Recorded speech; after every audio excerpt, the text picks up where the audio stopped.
wala kaming kinikiliang politika. Ang puwede mo sigurong masabing bias kami sa katotohanan, tsaka sa facts yun ng ano. So, kung saan kami dalhin ng ano, ng impormasyon, dun ang punta namin. Gusto ko lang kasi tapusin yung criteria na ginagamit namin kasi sa dami-dami talaga ng ano, sa dami-dami talaga ng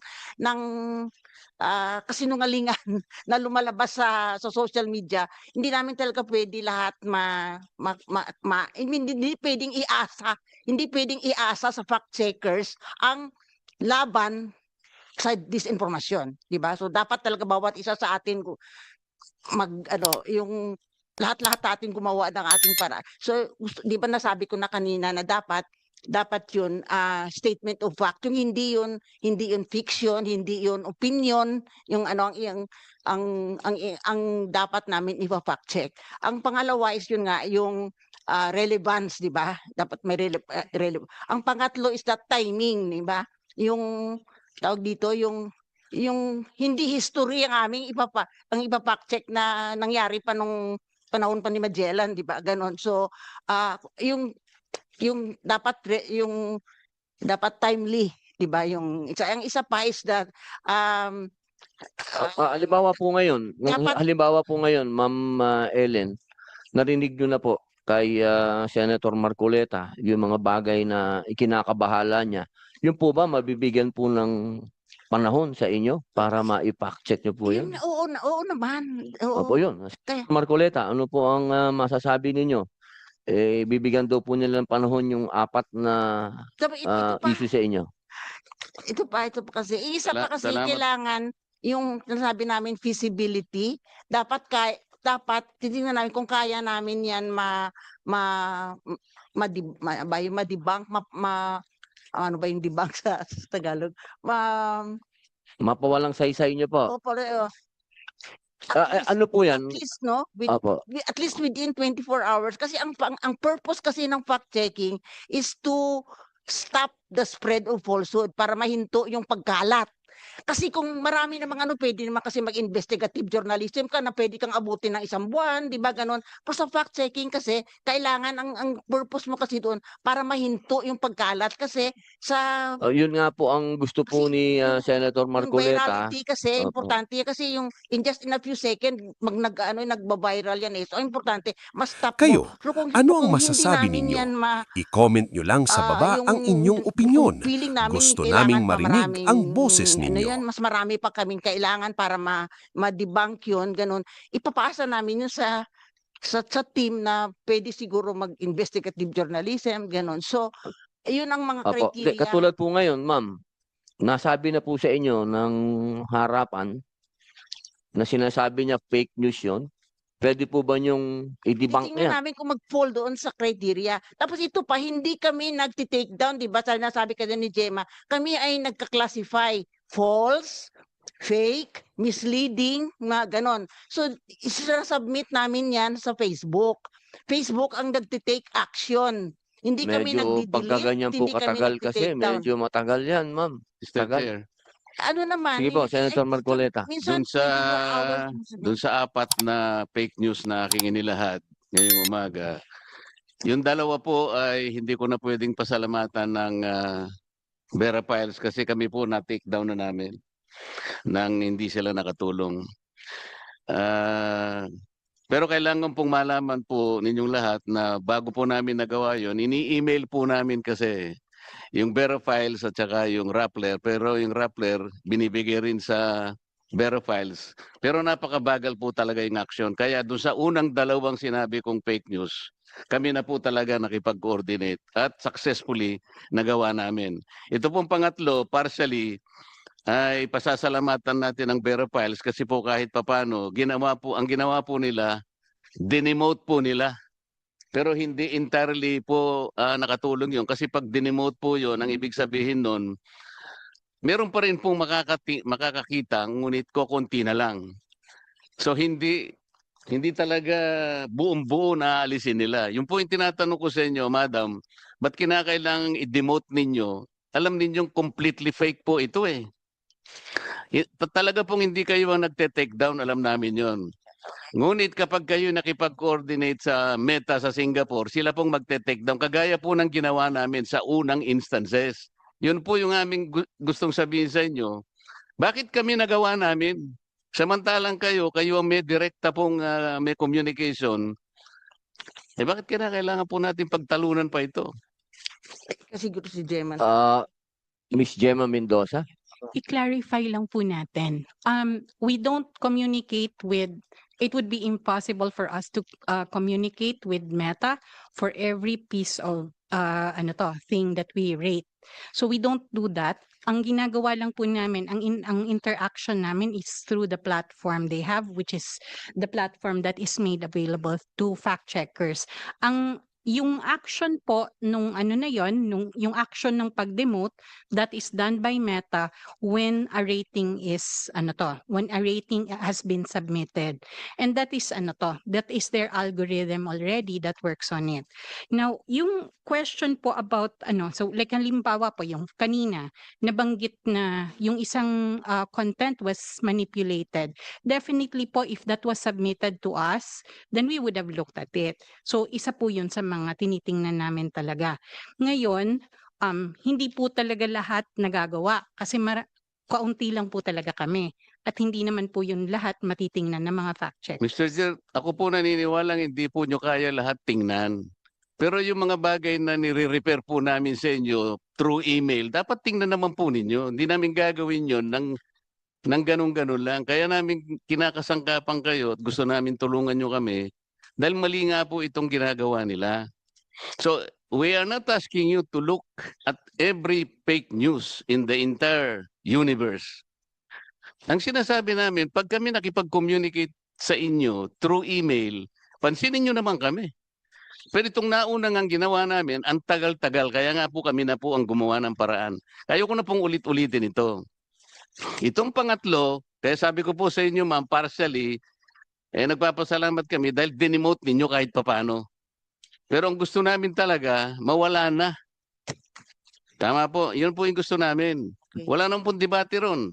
I-explain ko lang. Nakikipag-debate ka pa sa akin, ma'am. Pinapasalamatan na nga kita kahit partially. Hindi ako O kaya nga, pakinggan Ma'am mo muna Ellen. ako. Makinig ka muna. SB, opo. Pero i-explain ko sa iyo Hindi pa nga ako tapos eh. Sandali lang po, Mr. Senator, sandali lang po. May sinasabi Sige. po si SP. Sige, baka konektado naman kasi sa sinasabi ni Senator Marcoleta to. So if you don't mind, Mr. Chairman at Senator Dante does not mind, yun yung negative side na pinag-uusapan natin sa mga fact-checking ninyo.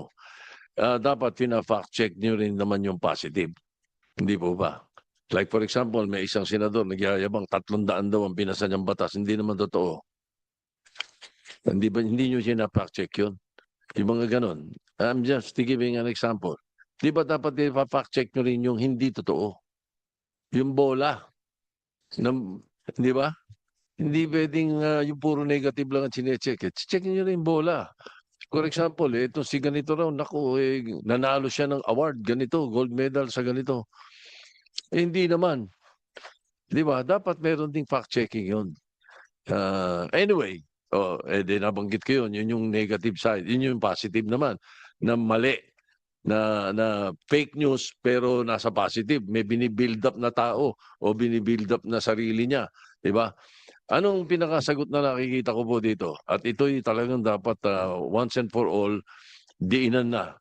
Para tingin ko madaling masolve na yung fake news nila. One account, one person. Yun ang solusyon eh. One account, one person dapat. So sino ang dapat dito? Facebook, Meta, Instagram, TikTok, lahat dapat. Pag hindi naka-register, isang tao lang dapat naka-register. Account mo lang yun. Ikaw yun. Tingnan mo, pagka yung mga nagmalabas ng mga fake news na yan, kung isang account lang sila at tunay silang tao, at hindi meron silang another account na ganito, itong mga account nilang paninira. Pag hindi ganoon, hindi magiging ganun katapang manira ng kapwa eh. Pagka one account, one person, kilala siya, nag-register siya. So saan magkakatalo to? Hindi sa atin eh. Magkakatalo to. Kailangan sama-sama tayo, i-appeal natin ito doon sa kanila, sa mga service providers. na wag nilang i-register. Ang dali mag-register. Gusto nyo ako nga magre-register kaagad ako dito eh. Juan de la Potpot ang pangalan ko, tatangkapin eh. Di ba? Yun ang pinaka-problema eh. So tingin ko doon tayo magsama-sama lahat ng mga involved sa internet. Di na natin yun. One account, one person. Dapat ganun. Thank you. Tama po, SP. Pati yung mga account na comment ng comment tapos naka-lock profile. Hindi rin tama yun. Salita ka ng salita tapos hindi ka naman pwede sagutin. Yun mga bagay po na yan ang mga dapat natin pong ihakbang dito. Senator Marcoleta. Opo. Mr. Chair, tama po ba ito na 16 million po ang naka-earmark sa PCO under its 2026 budget to combat fake news? Yusek Ilagan. Opo. Alam nyo, 60 million daw po. Alam nyo, kaibigan ko kasi si Mon. Sige po.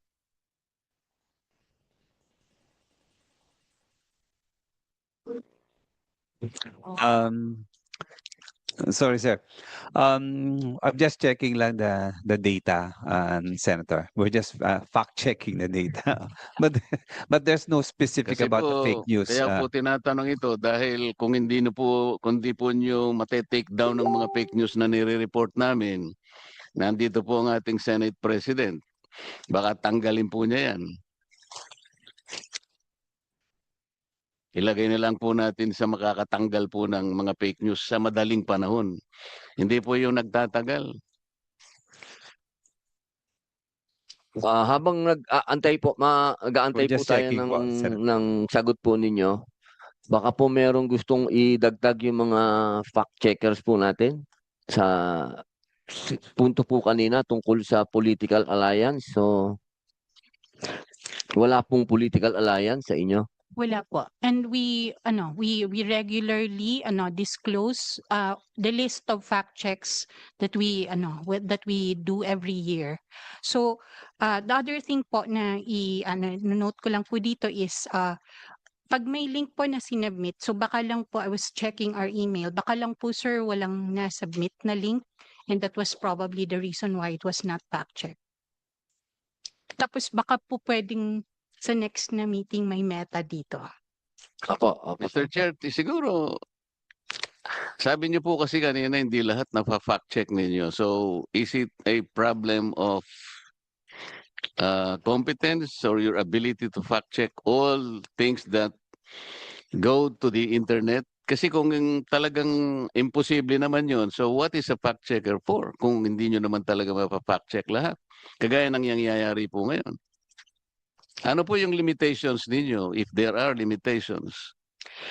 Yung fact checking po tulad po ng sinabi ng aking colleague is that it's an exercise that we started doing because there's posting online. There are people posting online. And siguro ilang million po nung mga Pinoy ang nagpo-post online on a given day. So yung ganong volume po talaga, hindi po talaga kaya yon ng nung isang small organization na tulad namin. But what does Facebook do with yung mga sinasubmit namin? Supposedly they're using their algorithms to look for similar content similar to the ones we have already rated. But I cannot speak po, Mr. Chair, for Facebook. Meta needs to speak for itself because hindi po kami yung hindi po kami yung platform. We're only fact-checking what we see and what we can reasonably fact-check. Mr. Chair, we were informed that Veraphiles and Rapplers are the ones employed by Meta to be the fact checkers. That is true, Mr. Chair. So We you have an admitted- arrangement. You admitted the obligation for Meta to fact We check. do not have, Mr. Chair, the obligation to fact-check all content on Facebook. That is impossible. And we don't even Kaya nga see all tinatanong ko content. po sa inyo, what is your limitation kung meron? Kasi sabi nyo, you are a fact checker. Mm-mm. So, kung hindi nyo lahat mapa-fact check, ano po yung limitations para malaman namin? The limitation is volume, as I mentioned po, Mr. Chair, and that's the reason po why, as my colleague was pointing out, So lahat po we talaga. probably fall on the limited area of your fact-checking responsibility. Kagaya nito, 4 lang po yung sinasabi ko, pero hindi pa na fact-check on time. And it needed us to do it all alone by ourselves para lang po maproteksyonan kami. Mr. Chair, when I just checked my inbox and I was looking for the link to those posts. I don't see links to those posts when I checked my inbox. It's possible na hindi po namin siya nakita. So, if the good senator would send us the links to those posts, we will have a look at them. As we do when we receive emails concerning these things to fact check. So Mr. Chair, it is the problem of Meta itself. Kasi kami po, nag-email kami sa Meta. And I think Meta simply endorses to you as fact checkers. Kung hindi dumating po sa inyo, talagang may problema po tayo, Mr. Chair. Pinaka-problema talaga ang Meta. We can show you the emails that we have sent to Meta because of this. Kasi importante sa atin na wag ma-mislead ang ating mga kababayan. Napakarami po talaga nilang nilalabas. Mr. Chair, that's why we post all the fact checks of Rappler. They have a message at the bottom. May message po sa bottom where we tell people where to send us links for fact checking para kung sakaling hindi po namin nakita sa dashboard na binibigay ng Meta, ay may opportunity pa kaming makita beyond that. So yun po yung ginagawa namin. The fact checkers are limited in the sense that they cannot totally fact check anything that goes into the internet. We are in this situation at present. So magtatagal po bago natin ma-address lahat ang problema na may kinalaman sa fake news.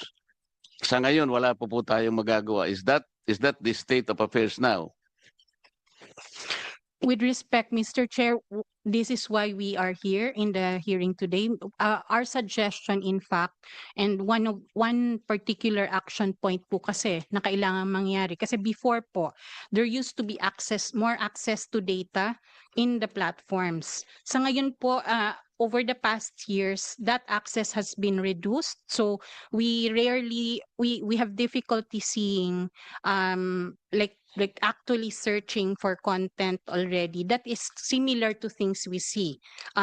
We have already fact checked. So isa po sa mga sinasuggest nga namin yung transparency, the platforms need to be compelled to share data that will make it possible for third parties, hindi lang po yung mga fact checkers, but also other third parties to audit what is being amplified within these platforms. We don't see everything. So Mr. Chair, while we are talking, what happens now with the fourth fake news? Naunahan po si Senate President. Ang sabi po nitong pang-apat na fake news, Yarina Marcoleta na bigla sa mabigat na hatol sa kanya, tanggal na sa Senado. Hindi pa po alam ng Senate President ito eh. Siguro What are we going to do with this fourth fake news? hihingin na po Harap kayo natin. lahat. If the senator will Sandali na send po. the link, Hihingin na po natin ang statement po ng ating SP para maisulat nyo na po. Totoo po bang wala na sa Senado? Hindi po, buhay na buhay. Narito, kasama po namin. Yan po, galing na po sa bibig ng ating Senate President.